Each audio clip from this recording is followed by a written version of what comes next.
രാജ്യതലസ്ഥാനത്ത് വീണ്ടും ഭൂചലനം. ഡൽഹിക്ക് പിന്നാലെ ഒഡീഷയിലും ബീഹാറിലുമാണ് ഭൂകമ്പമുണ്ടായത്. ഭൂമിക്കടിയിൽ നിന്നുണ്ടായ വലിയ ശബ്ദം ജനത്തെ പരിഭ്രാന്തരാക്കി.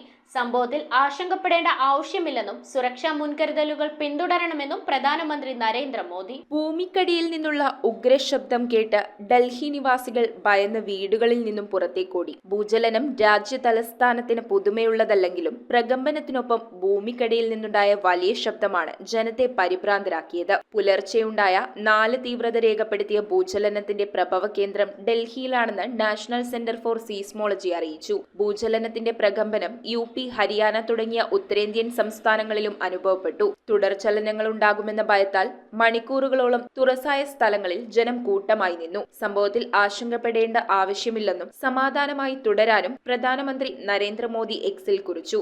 എല്ലാവരും സുരക്ഷിതരാണെന്ന് പ്രതീക്ഷിക്കുന്നതായും അടിയന്തര സേവനത്തിന് 112 വിളിക്കാമെന്നും ഡൽഹി പോലീസ് അറിയിച്ചു. News desk metro 7. Deepavali bonus വല്ലതും കിട്ടിയോ?